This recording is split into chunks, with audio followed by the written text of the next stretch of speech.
I had a lot of resentment. I felt like when I married Jamie, I thought I knew, right? We all think we know what that was gonna look like. And then 9/11 happened, and of course, I was willing to say, yeah, of course, you feel led to do this. I love you, I love my country.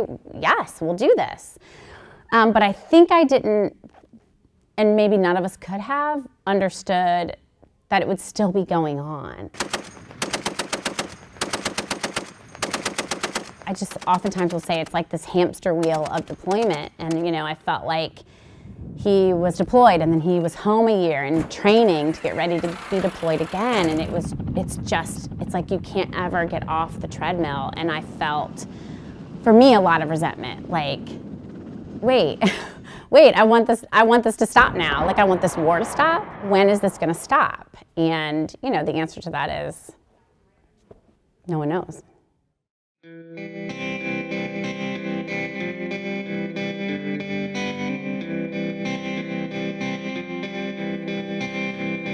I can smile to satisfy my pride. My name is Amy Uptgraft, and I wrote I Will Wait. I have a degree from Purdue University, and I have a Bachelor of Arts degree in theater performance. And so once I graduated from college, I moved right back to New York City, just doing the whole starving actor thing, auditioning, nannying to try to make money. So I met my husband actually in high school.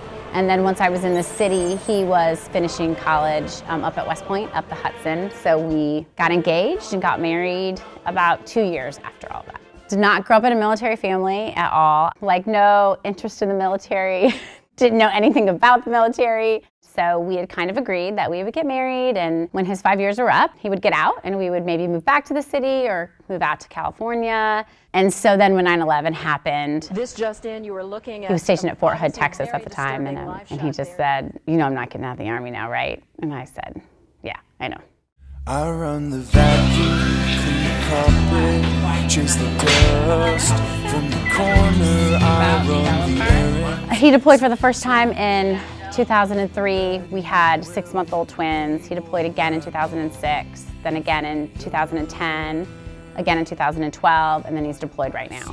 I think at some point, it was, for me, the 2012 deployment that I just had a really hard time. I sometimes say I had like a nervous breakdown, and it wasn't quite that extreme, but I just had a lot of resentment and anger and frustration, and I felt like, how did we get here? How did a decade pass and now you've deployed 4 times, and we now have 4 kids that I'm raising by myself? And it brought up a lot of things for me. Things that I felt guilty feeling, and I felt like I wasn't a supportive wife, or I wasn't a supportive Army wife. I wasn't all those things because I just felt a lot of resentment and frustration, and this isn't what I thought it was going to be. I started to see a therapist, and she had suggested starting a journal and writing in a journal. And with my theater background, I was like, you know what, I'm going to write a play. And I met with Greg Stieber, who wrote the play with me. He and I co-wrote the play, and he kind of helped give me the courage to step out. And so the play became my therapy. It absolutely healed me.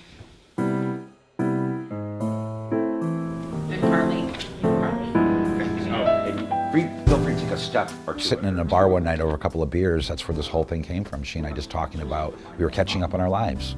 Oh, you guys says anything? By the time we left that night, we had the idea kind of hashed out, and we decided to proceed the next day.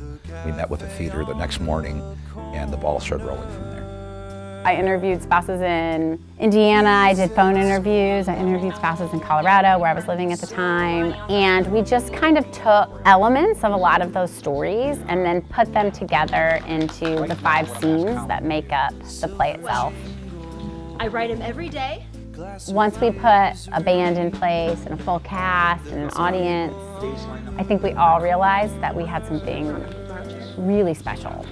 Really moving for the people who were involved in the production, really moving for the people who saw the production, moving for military people who felt like, I want to think we really did them justice in sharing their stories. And then also, the part that I think I'm most proud of is really moving for civilian audiences. It premiered, and then about 6 months later, Jamie, my husband, got orders to be stationed up here at J-Bear.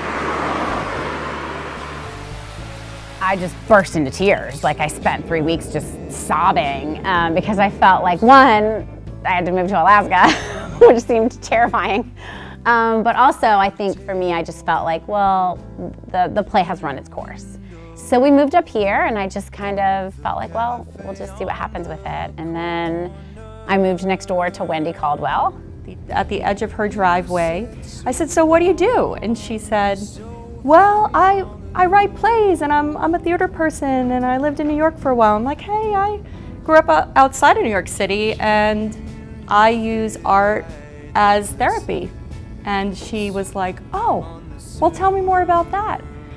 She told me about I Will Wait, and I immediately thought, what a beautiful thing it would be to couple a workshop with I Will Wait, so that people who are having an emotional response to the play can have some place to voice these emotions. And that's where Made for You came from, and it's been a labor of love for almost 2 years now. There are possibilities anywhere, everywhere, if you're willing to look and engage your community and talk to the people to your right and your left. And she literally was to my left. I mean, we literally, at the end of our driveways one day, 2 summers ago, kind of said, hey, we should try this. And to know that 2 years later, we're at a place where it's bigger than I could have ever dreamed it could be. What she has done, and with the aid of Leah and Stephanie and these other people I'm meeting right here in Anchorage, they've made it now what we called it from the beginning, the Veteran Spouse Project. It is now a project where it's now providing a voice in different forms of art.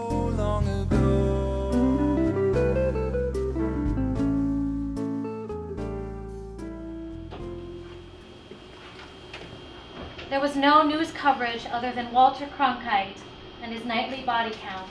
So I want spouses, I think, to feel like their stories are being heard. There's a few lines in the play that talk about, like, you know, while everyone's shining their American flag pins and waving, you know, making their welcome home banners, a lot of us are cracking from the inside out. I hope that spouses see the play and that the military counterpart sees the play and just can recognize that, you know, we all do this together. I would never ever take away from the hard work that my husband does and the things he's had to endure and go through, ever. But that as a spouse, I'm the one that welcomes him back home. I'm the one that helps him readjust to what life looks like. I'm the one that works to keep that bond between he and our kids. And essentially the spouse is the glue that kind of holds all that family unit together. It is a special experience to be a military spouse, but so many of us might feel isolated. We might feel like we don't want to say anything about what we're going through. And I think this project brings front and center the fact that we need to support each other, and it is okay to have some negative feelings that come up, not just for deployment, but the challenges that come with the military lifestyle. Here, but tomorrow you're gone. One more day without you in my I hope to see I Will Wait go into communities around the country, wherever that may be. If that's Washington, D.C., if that's San Diego, if that's Denver, Colorado, whatever that looks like. I would love to see it go into communities and continue just to share the story of, right now it's spouses, but there's also stories of moms and dads and, you know, children, and give them a platform to feel like, hey, here's what happened while my dad or my mom was gone, or here's how I feel about it, and give them a place where they feel like they can stand and be proud and speak openly and honestly. We're a proud military family. I'm so proud of his service. I'm so proud of his commitment. But sometimes you just need to be able to say, this is hard. And this is not what I thought it was going to be. And I felt like for me, I just needed to say, hey, does anyone else think this is hard? Are we all just feeling like, oh no, we got this, no problem. Oh, like, no. and as I talked to more and more spouses, I realized, oh, everybody feels this way. It's just nobody really wants to say it. I mean, these are some of the most resilient, smart, caring, compassionate people you'll ever meet in your life. And we're all far away from home. Nobody has a grandma to help. And we really know how to bond together. And so I would just always encourage young military spouses to go and find your people, like find your tribe. It's hard work, and you'll do it, and then 3 years later you'll have to move, and it'll feel devastating. You have to start all over again, but it's worth the investment. It's worth it.